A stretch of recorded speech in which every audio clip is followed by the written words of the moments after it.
Tonight, some PDP presidential aspirants began tour of southern states to rally support for consensus candidates as a way of resolving the party's zoning quagmire. FCT residents trooped to NIN enrollment centers following the federal government's directive to telcos to bar all outgoing calls on unlinked lines effective today. Senior Advocate of Nigeria, Femi Falana, calls for the prosecution of officials found culpable of negligence in last week's train attack on the Abuja-Kaduna rail line. An international news from London. Shocking images of civilian bodies in the town of Bucha near Kiev have caused international condemnation of Russia. On business news tonight, latest data from the National Bureau of Statistics shows the country's food imports exceeds exports by 2.23 trillion naira in 12 months. On sports news tonight, Tiger Woods continues to practice at Augusta as the sporting world waits with bated breath to know if he will compete at the Masters. And from Abuja, Nigeria Medical Association puts the number of doctors who've left Nigeria for greener pastures abroad between 2016 and 2018 at over 9,000.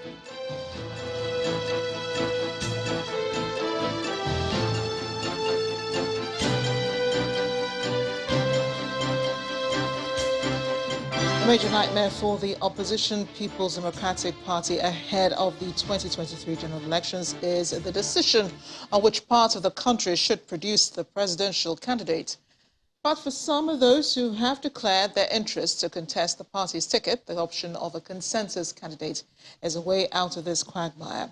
According to a former Senate President, Dr. Bukola Saraki, this will be in the best interest of the PDP, and this is the message he and some of his fellow aspirants took to Delta and Edo states today, in continuation of their advocacy to present a common front for the contest in 2023. He was accompanied on the visits by Governors Aminu Tambuwal of Sokoto State, Bala Muhammad of Bauchi State, and investment banker Muhammad Hayatuddin. Come Saturday, May the 28th, 2022, the People's Democratic Party will decide who becomes the party's flag bearer in the 2023 presidential election. Some of the aspirants from the northern part of the country are working on achieving a consensus candidate. That mission takes them to Delta State. On the train are the former president of the Senate, Bukola Saraki, Governor of Sokoto State, Aminu Tambuwal, and his Bauchi State counterpart, Bala Mohammed, as well as the former Managing Director of FSB International Bank, Mohammed Hayatuddin. Their visit, which soon enters into a closed session, is to get the buy-in of leaders of the party across the country. And we have come up with this idea that for the interest of the party, that we should come together and look at the consensus arrangement. Because we believe that what the country needs today is unity. And we cannot be saying that if we ourselves do not act in that same manner. We're all eminently qualified to lead this country. But we believe that this time only one person will lead. And that person needs everybody. Governor Ifeanyi Okowa says he's confident this move will strengthen the party. It's actually a step in the right direction. It will strengthen us, it will tend to pull us together, and it is our prayer that God will help you to be able to achieve this consensus that we seek to build. The visit ends here, but resumes in Benin City, the Edo State capital, where the presidential hopefuls also call on Governor Godwin Obaseki.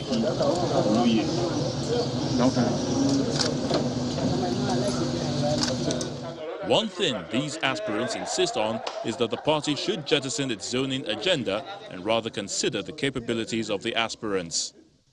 They are preaching to the combatant. For us in Edo State, that is what we stand for. Building a bigger, stronger, better Nigeria. These men promise to take their message to Rivers, Akwa Ibom, and of course to other states in the southern part of the country, with the hope that they will get the needed support to save the party the trouble that choosing one out of many aspirants may pose.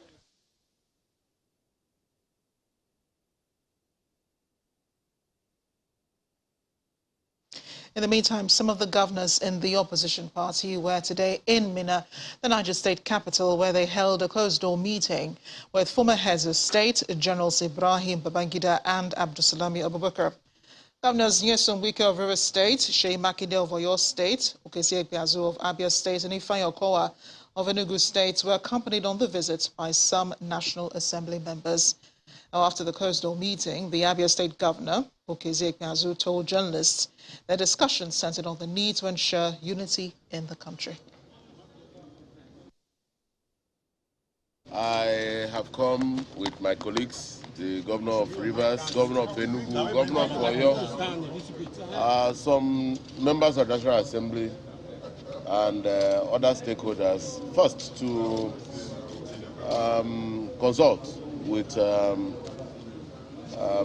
the former head of state and discuss national issues, economic development, security, unity of our country, and also to commend him for his support for the unity of this country.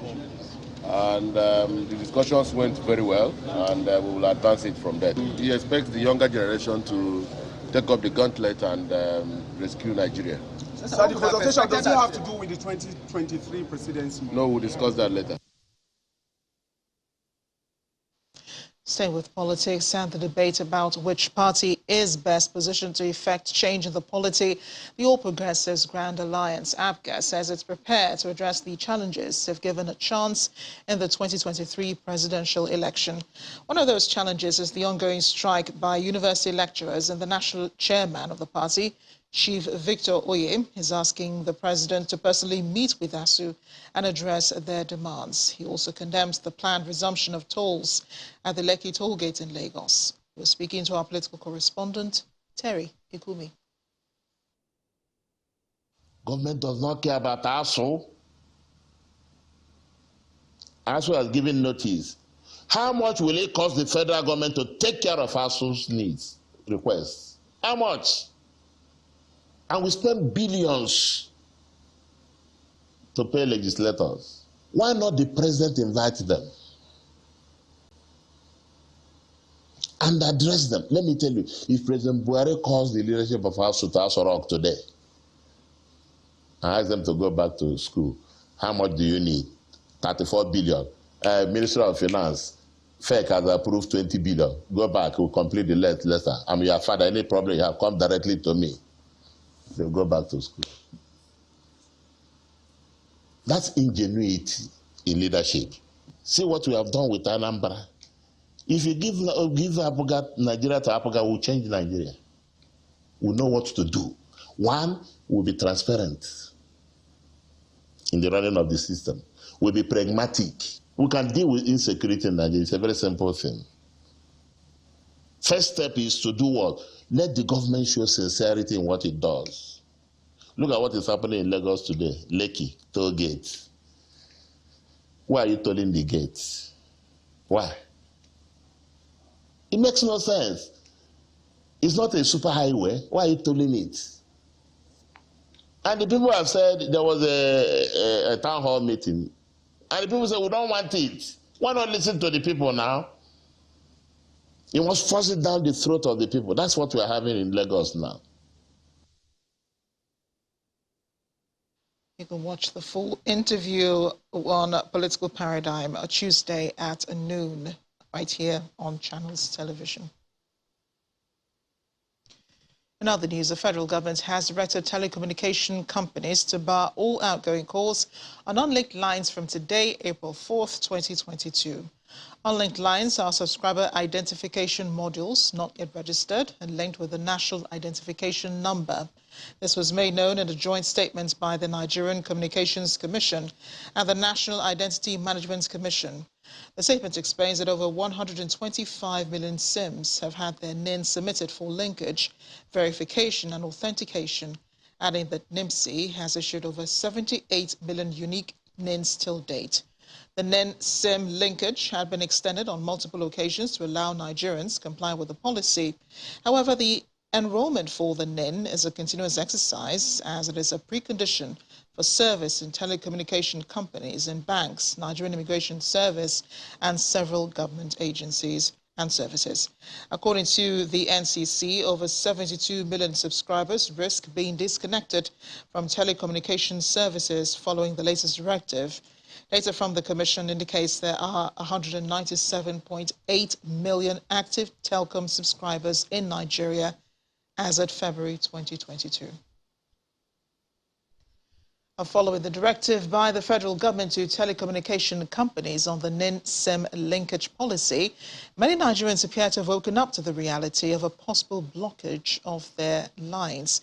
In the nation's capital, Abuja, the National Identity Management Commission, NIMC, in its enrollment center today, witnessed a large turnout of applicants who were desperate to get their NIN. Our correspondent, Emperor Simon, reports. The National Identity Management Commission enrollment centers in the Federal Capital Territory are again witnessing long queues after a long time. It's been more than 1 year, 3 months since the federal government announced a policy mandating all telecommunication subscribers to link their SIM cards with their unique national identity number. But millions are yet to do so, even though the government has had to extend the deadlines multiple times.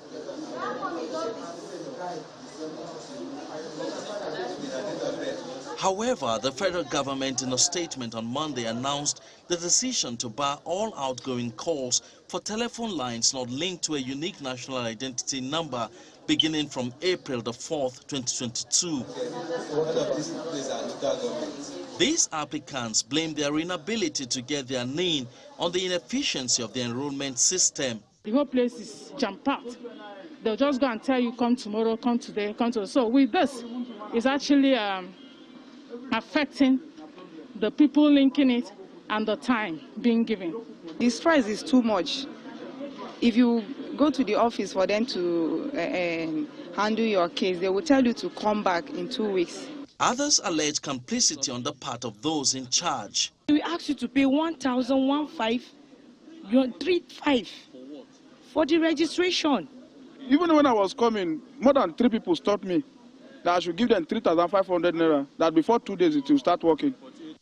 Meanwhile, available data from the Nigerian Communications Commission, NCC, shows there are 197.8 million active telecommunication subscribers in Nigeria as at February 2022, out of which at least 72.8 million subscribers now risk being disconnected following the latest directive. The SIM-NIN linkage policy commenced in December 2020, and so far, over 125 million Nigerians have had their SIM cards linked to their national identity number. But there are still many, like these ones behind me, struggling to do so, and are hoping that the enrollment process will be made efficient. Otherwise, they stand the risk of not being able to make calls. Emperor Simon, Channels Television News. To security matters, bandits have continued their attacks on communities in the northern part of the country with the invasion of Safa town, the headquarters of Safa local government area of Zamfara state, last night, killing at least 2 people. One of the homes targeted was that of the Commissioner for Security and Home Affairs, Maman Safa, a retired Deputy Inspector General of Police whose son was killed in the process. Locals believe the attack was in revenge of the killing of a suspected bandit by members of a local vigilante group known as Yansakai in Safa a day before. An eyewitness told Channels Television the bandits invaded the town around 8:30 p.m., went straight for the commissioner's house, killed his son and a relative of the chairman of the Local Government Service Commission. The State Police Command has confirmed the incident, saying it's working on getting more details on the attack. In part 2 after the break, Akwa Ibom indigents narrate their ordeal following the evacuation after attack by bandits on some communities in Katsina State. Plus, over 10,000 persons reportedly killed in the last 6 years from landmines and other explosive hazards in the northeast. To join us again.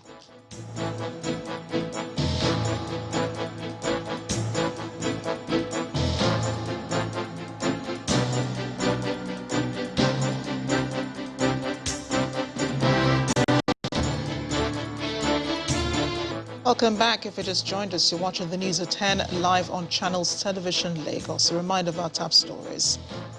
Some PDP presidential aspirants begin tour of southern states to rally support for a consensus candidate, just as some southern PDP governors visit former heads of states, Generals Ibrahim Babangida and Abdulsalami Abubakar, to discuss unity of the country. FCT residents troop to NIN enrollment centers following the federal government's directive to telcos to bar all outgoing calls on unlinked lines effective from today. Senior Advocate of Nigeria, Femi Falana, calls for the prosecution of officials found culpable for negligence in last week's train attack on the Abuja-Kaduna rail line. And international outrage trails shocking images of civilian bodies in Bucha, near Kyiv in Ukraine.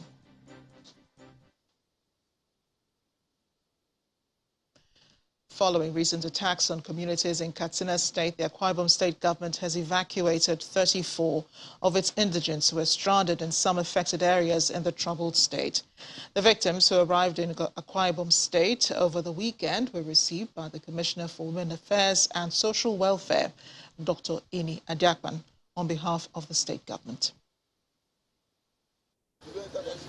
Exhausted but safe, these Akwa Ibom State indigents who are displaced in Katsina State following attacks by bandits can finally heave a sigh of relief now that they've been safely evacuated back home by their home state.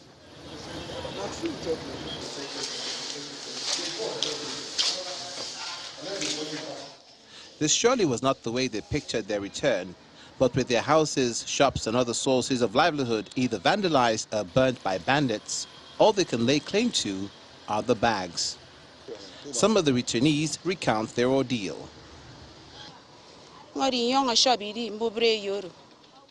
I'm from Ikono local government area, but lived in Jibia in Katsina. My shop and home were razed by arsonists who attacked the community at night, killing several people in their sleep. We got back home and started hearing loud shouting at night, and we all started running for our dear lives. All I could take from the house are my children and a few clothes. Luckily for us, we were escorted to the IDP camp by soldiers. We were, however, linked to the president of the Akwa Ibom community in Katsina by a fellow indigent in the camp. Instrumental to their safety is the president of the Akwa Ibom community in Katsina and a lecturer in the Department of Mathematics, Federal College of Education, Katsina State. Another group came again from Danja local government. I got a distress call from our members in Batsari, Danja, Dammusa and other local government areas that their houses and shops were being attacked, so I quickly mobilized them to safety in my house. When some of them arrived, they had nothing because they had lost everything to the crisis. The community had to raise money to get them clothes and other items. We later reached out to the state government for assistance. We're happy that the governor has intervened. The Commissioner for Women Affairs and Social Welfare says the state government has made adequate arrangements for them. They traveled all day, all night to be here this morning.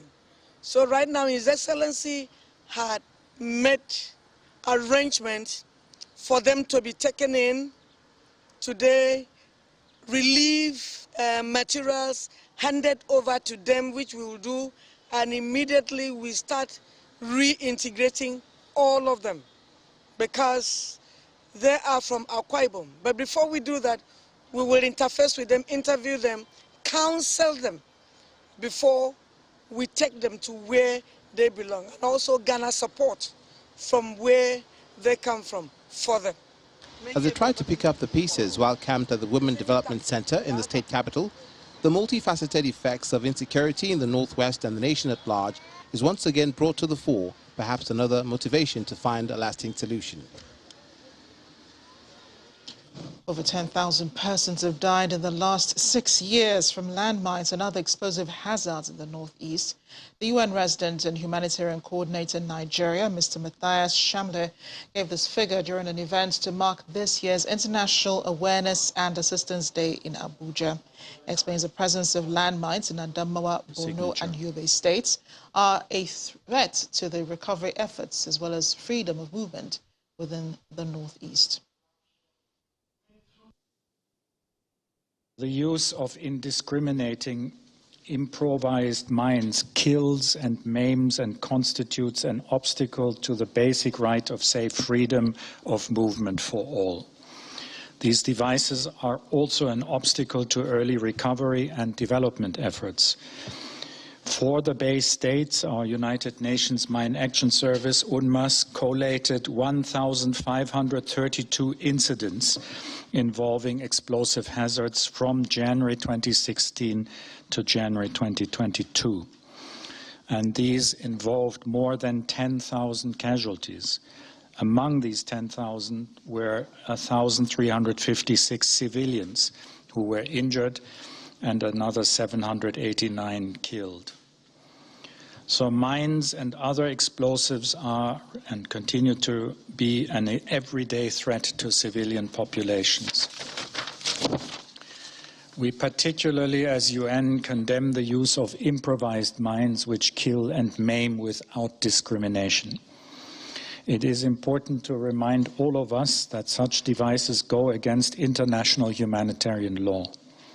Restriction of safe freedom of movement, endangered everyday killing, life killing and maiming indiscriminately, purposely targeting civilians, causing unnecessary suffering. All of this is just not acceptable.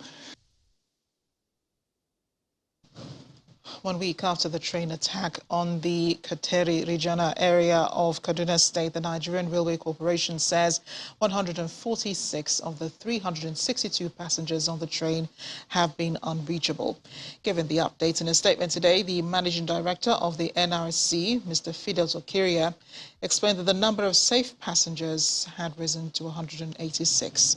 According to him, 51 phone numbers on the manifest are either switched off or have been unreachable since Tuesday morning. And 35 phone numbers on the manifest have been ringing with no response from the other end. The NRC boss says the number of persons reported missing by relatives is now 22, and the number of persons confirmed dead from the attack remains at 8. Meanwhile, Senior Advocate of Nigeria, Mr. Femi Falana, has weighed in on the attack on the Kaduna-bound train. The senior lawyer in a statement asked the officials whose negligence caused the attack be prosecuted. According to him, it is indisputable that the loss of lives, personal injury and abduction of passengers by the terrorists was caused by want of reasonable care, diligence or skill on the part of the Nigerian Railway Corporation or its servants. In his words, officials of the Nigerian Railway Corporation and the Ministry of Transportation are liable for the criminal negligence that caused the bomb attack, referring to Mr. Fidet Okiria and Mr. Rotimi Amechi. Mr. Falana asked that instead of allowing train services resume on the Abuja-Kaduna route, the Chinese company that constructed the train and the railroad tracks should be invited to install security surveillance on the Abuja-Kaduna trains and others without further delay. I'm going to toss it over now to Maupe in Abuja for more on the news at 10. Hi, Maupe. Hello, Amarachi. It's good to see you. But it's some disturbing statistics here in the health sector, as over 9,000 medical doctors of Nigerian origin are said to have left the shores of the country in search of greener pastures in the United Kingdom, United States of America, and Canada in 2 years. This is according to the president of the Nigerian Medical Association, Professor Innocent Uja, who was speaking at the maiden annual lecture of the association in Abuja. Professor Uja adds that Nigeria has a deficit of over 300,000 doctors to cater for the health needs of the citizens. Our correspondent Dele Omoyeni reports. The Nigerian Medical Association is holding its median annual lecture with the theme Brain Drain and Medical Tourism, the twin evils in Nigeria's health system. The president of the Nigerian Medical Association, NMA, Professor Innocent Uja, is leading the conversation by lamenting the poor state of the sector in the country. The national discourse on brain drain and medical tourism is therefore inevitable at this time, and it's only right, just, and appropriate for Nigerian Medical Association to take the lead, being the leader of the health team. Another issue that poses a great challenge to our health system is the problem of medical tourism.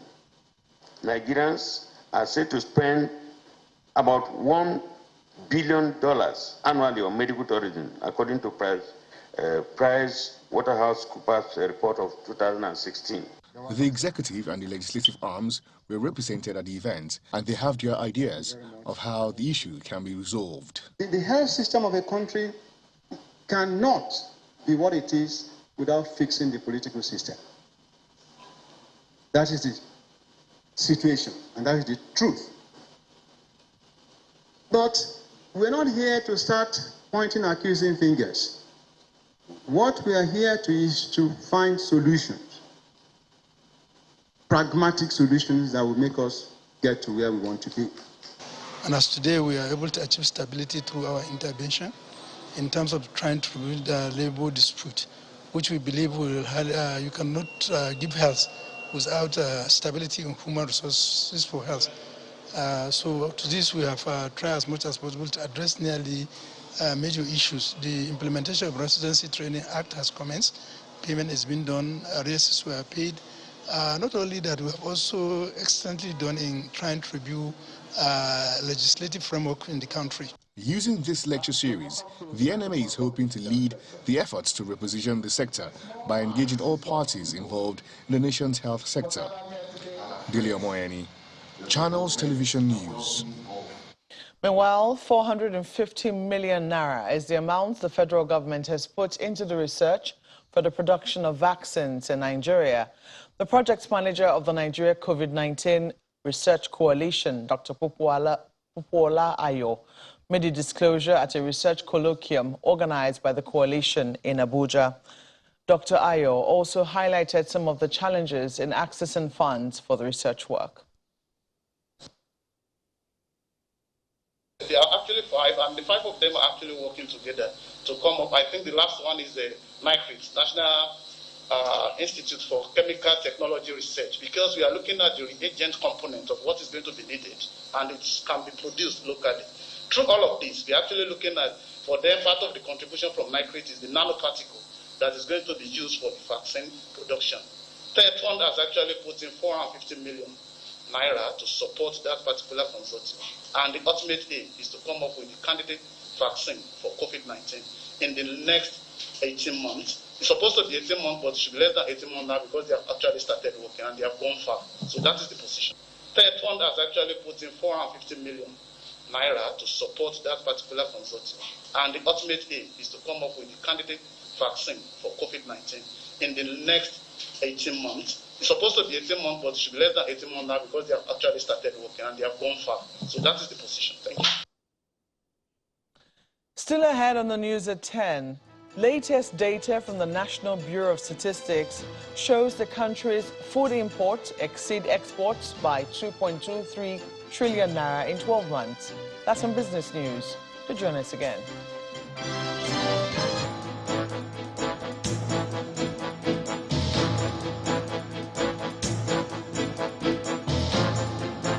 Welcome back to the news at 10. 3 school children who recently mysteriously went missing from their school in the Kabusa area of the nation's capital have been found. Addressing a news conference, the FCT Police Commissioner, Mr. Sunday Babaji, explains that the children were found roaming the streets in the Wuye district of the nation's capital. After 13 days of worry and anxiety, Mr. and Mrs. Sunday Annie are clutching to their children who had gone missing on Tuesday, March 22, 2022.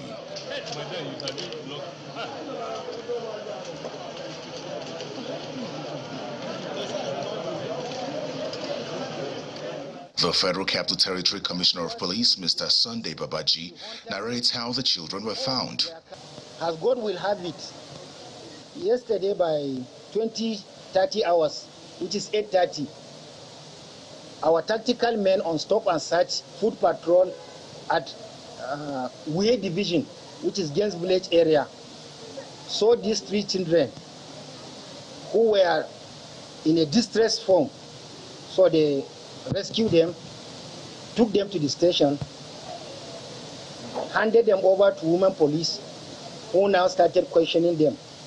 And after questioning them, the DPO said, a message was circulated about missing 3 children at Kabusa. So he quickly contacted his colleague at Kabusa, the DPO, who now rushed down, and behold, it was discovered they were the ones. The 3 siblings had left home for school on the said day and did not return home after school hours. Aside from shutting down the school, the police arrested a few workers in the school. The parents of the kids are elated as they insist that no one contacted them to pay any ransom. By the grace of God, this morning, I now received call from Uye police station. Am I the marvelous father? I say yes. Alex father? I say yes. Chinenye father? I say yes. The lady now said I should come to Uye police station. That my children, they are there. I'm very happy. I'm very happy. Since all these 2 weeks, I never eat food. I thank God. I thank God. I thank the Nigeria police for what they did for me. For now, the children are undergoing medical examination and psychosocial support at the Muhammadu Buhari Police Hospital in Abuja. Well, certainly something to chair there.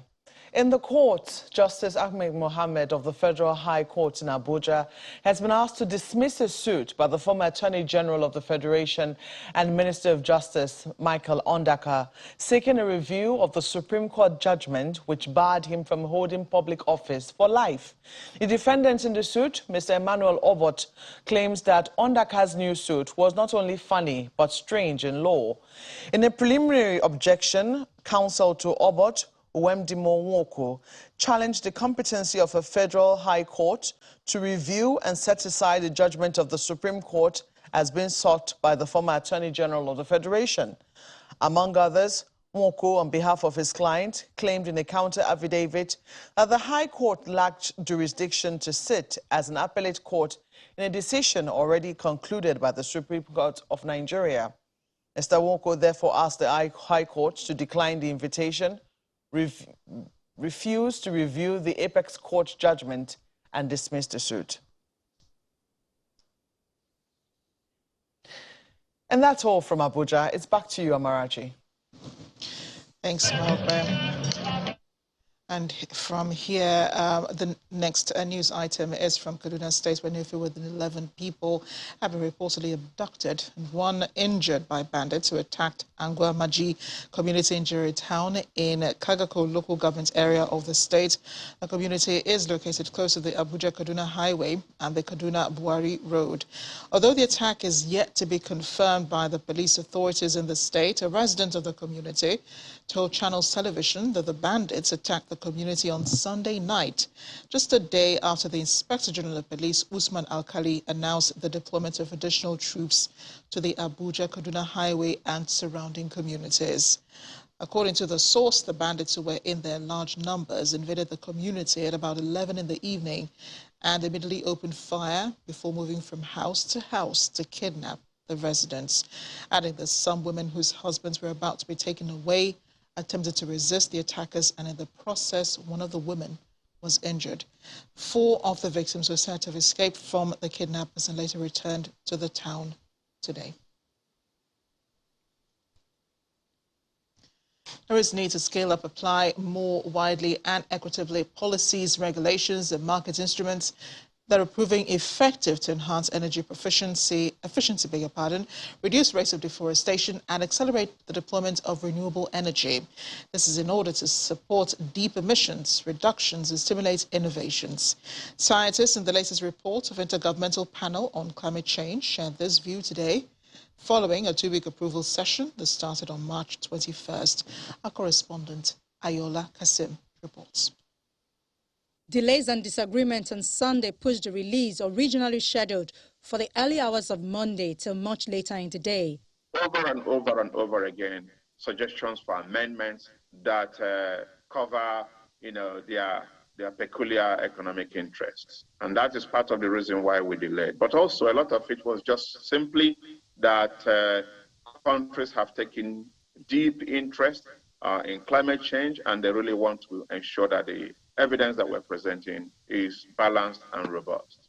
The third in the series of findings provides the most recent scientific knowledge on mitigation, but it also shows that between 2010 and 2019, the world saw average global greenhouse gas emissions at their highest levels in human history. And the result is a catastrophe already being experienced across the world. Reaction from the United Nations Secretary General was swift and fiery. We are on a pathway to global warming of more than double the 1.5-degree limit agreed in Paris. Some government and business leaders are saying one thing but doing another. Simply put, they are lying. And the results will be catastrophic. The next few years are critical, says the IPCC. Reducing temperature increases to within 1.5 degrees Celsius requires global greenhouse gas emissions to peak before 2025 at the latest and be reduced by 43% by 2030. At the same time, methane would also need to be reduced by about a third. It could have been higher if we had not taken action. And the challenge now is really to step up the pace of that action. We have the tools, we have the regulations, we have the policies. We need to make them tighter and we need to spread them more widely in order to make changes. To change the current course means spending more money on renewables and shun subsidies for fossil fuel, a move that will hurt countries like Nigeria badly. Although emissions have continued to rise over the past decade, there has also been massive investment in renewable resources around the world, and the transition is well underway. And so Nigeria really needs to get its act together in order to participate effectively in the green transition. Otherwise, it will be left behind. The scientists say the evidence is clear and we all see it daily. The time for action, they say, is now. And this will require changes in energy production, industry, consumption, transport, and our attitude towards nature. Ayola Kasim, Channels Television News. In other stories, the Anambra State Governor, Professor Chukwuma Soludo, today joined Catholic faithful at the St. Joseph's Cathedral, Ekwulobia, in statewide prayer in what he hopes will mark the end of the Monday sit-at-home directed by the proscribed indigenous people of Biafra, IPOB. Speaking during the event, Professor Soludo notes the commitments of the people towards having a peaceful state. He added the government, in collaboration with relevant bodies, will work to accelerate the release of Nnamdi Kanu, leader of the proscribed group.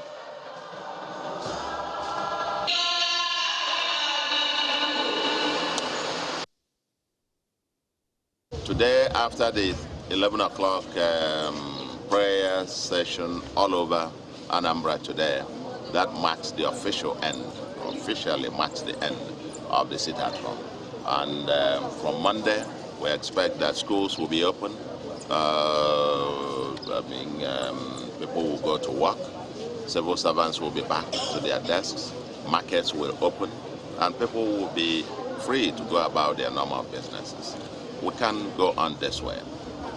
While we pray and walk and hope that Nnamdi Kanu receives expeditious justice, we can't, on the other hand, cripple the people, the men and women on the streets, and deny them their livelihood and sacrifice the future of our children. That's not part of that's not part of an agitation. You cannot, for fear of death, then commit suicide. Security is and will continue to be deployed. You move around here, you will notice that it's not the usual security, and that will be heightened and maintained. Time now for business news. Here's Anne Wawodo.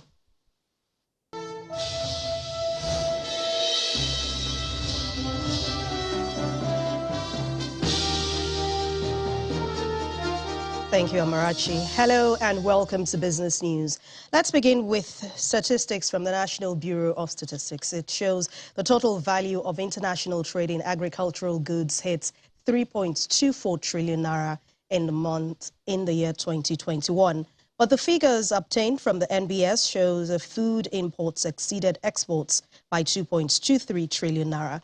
And a further breakdown shows the exported agricultural food products were worth 79.4 and 132.7 billion naira in the third and the fourth quarters, while the import value stood at 789.1 and 667.16 billion naira, respectively. The products exported to Europe and Asia were mainly fermented cocoa beans, sesame seeds, and raw cocoa beans. Meanwhile, Nigeria is fast becoming a major global producer of cowpea and other crops like cotton and maize.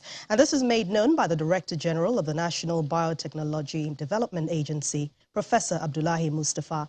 He said this at a meeting with members of the Ghanaian Parliament in Abuja.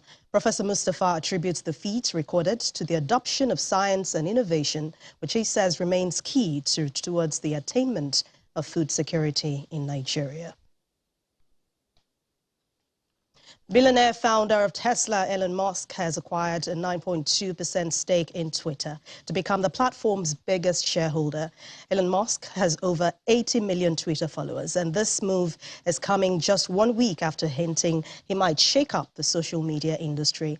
Tesla CEO owns 73.5 million Twitter shares, worth about $2.9 billion, and is considered a long-term investor.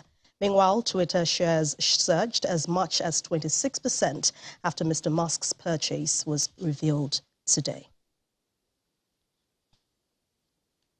Let's head to the equities market now. We kicked off the second trading week in the month of April on a negative note, and this amidst sell-offs and buy interest as the benchmark all-share index fell today by 0.33%. Laddie Williams has the details.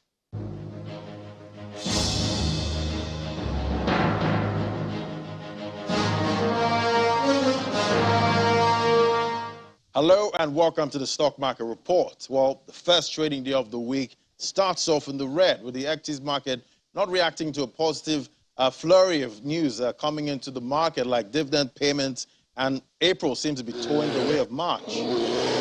The move wiped off about 84 billion naira as profit-taking continues at the beginning of the second quarter of 2022. The activity chart mostly in the red, 219 million units change hands, about 5,168 deals valued at 1.93 billion. Well, the banking sector took a beating today, down about 1%, with 4 out of the 5 figures all in the red. But consumer goods and oil and gas were in the green today. MTN Nigeria, constituent of the exchange's premium board, is down, adding to the loss we see in the market. Well, it was a positive market breadth, with 21 gainers led by Red Star Express, while 18 losers were led by Regal Insurance. Well, analysts did expect investors will continue scaling down on equities exposure amidst expectations of upticks in the fixed income yields. And that's the Stock Market Report. I'm Laddie Williams. It's back to you. Well, that's business news tonight. Thank you for watching. I'm Anne Mwawadu. Amarachi will be back with the rest of the news at 10. Thanks, Anne. There have been more international reactions to emerging new evidence of civilian killings allegedly by Russian military in Ukraine. The German government today announced that it expelled 40 Russian envoys, saying further measures with allies are being prepared. It comes as U.S. President Joe Biden again labeled the Russian president a war criminal, calling for him to face trial over the killings in Bucha. Simon Pusey has more in Around the World in 5. Good evening and welcome to the Channel Studios here in London with your international news around the world in 5.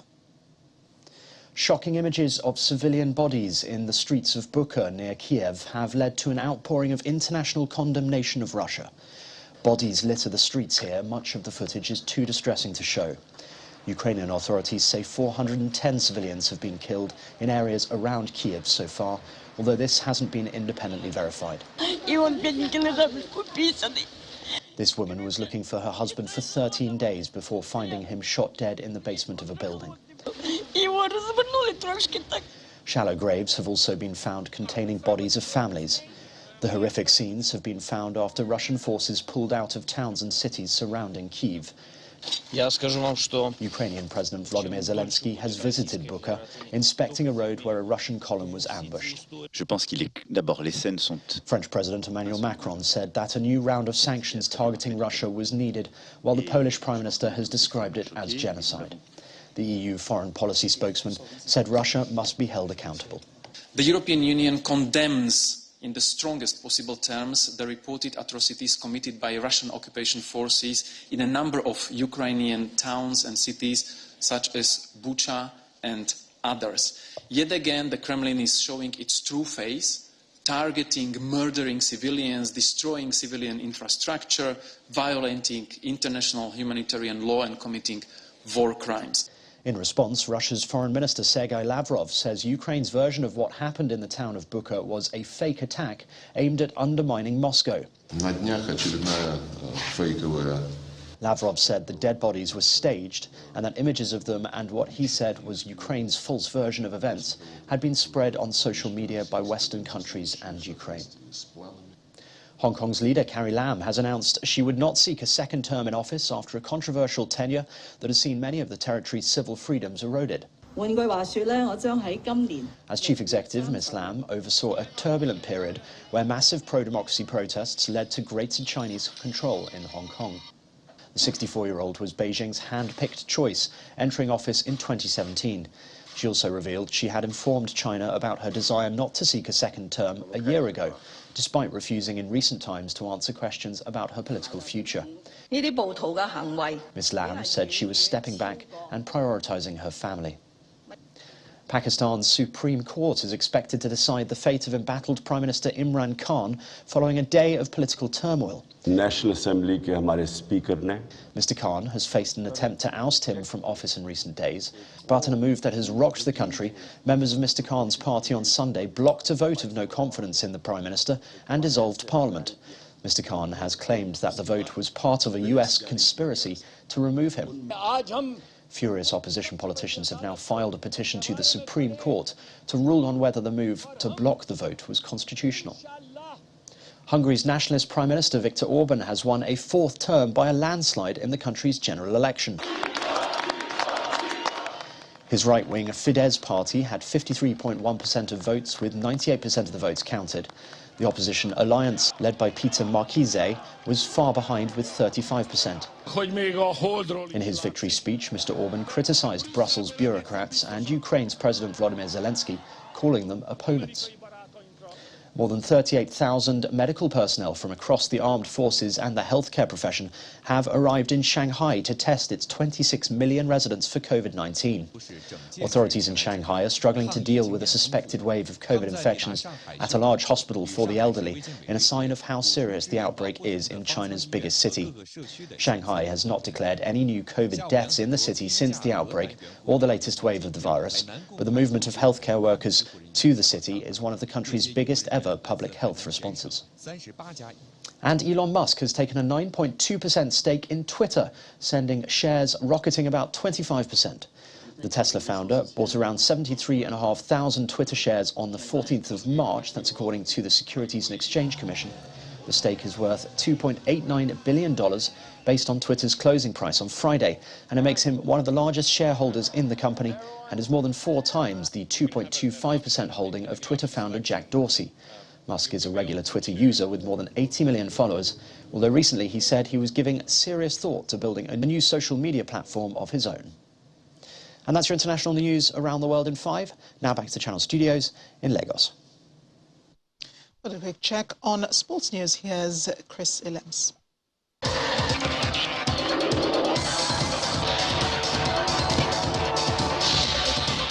Thank you, Amarachi. Welcome to Sports News. It was all fun and excitement at the Imba International Stadium in Aba as Premium Lager Hero put together an event to familiarize football fans with the brand.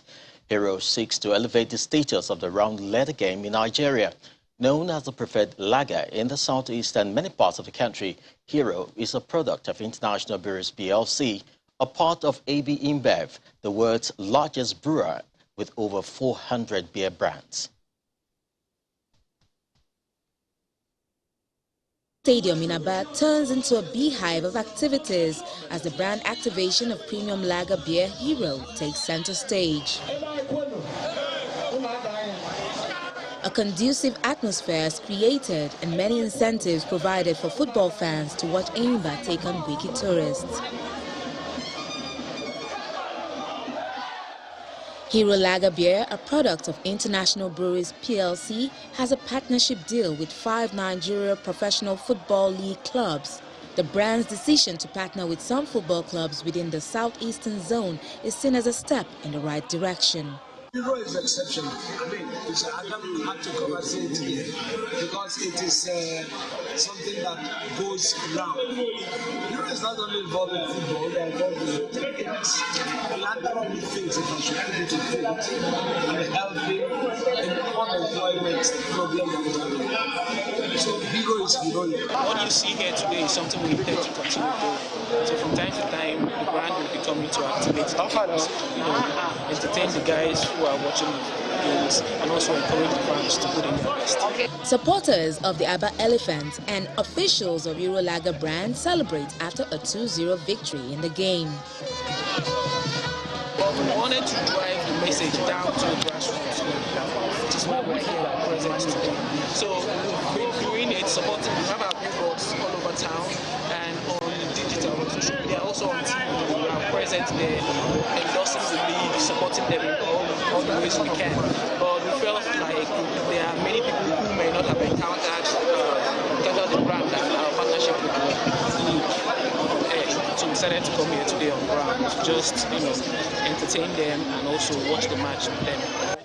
No doubt, efforts such as these will boost the development of football on the domestic scene. Former world #1 Tiger Woods has sent a massive bolt of energy through the game of golf just by turning up to practice. Woods' presence is generating hope that he will tee it up at the Masters this Thursday. Many feel that his attempt to come back from a potentially life-threatening car crash which nearly cost him his right leg is the stuff of sporting legend. That's Sports News. It's back to you, Amarachi.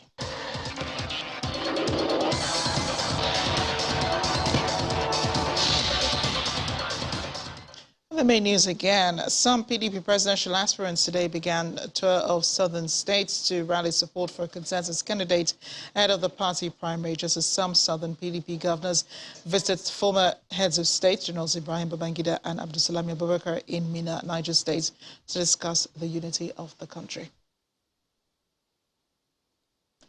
Also today, Senior Advocate of Nigeria, Femi Falana, asked the government officials, including the Managing Director of the NRC, Fidet Okira, as well as the Minister of Transportation, Rotimi Amechi, whose action, he said, caused the Abuja-Kaduna train attack, be prosecuted. And international outrage today trailed the shocking images of civilian bodies displayed in Bucha, near Kyiv in Ukraine. That is the news at 10 tonight. Thanks for watching. I'm Amarachi Ubani. Good night.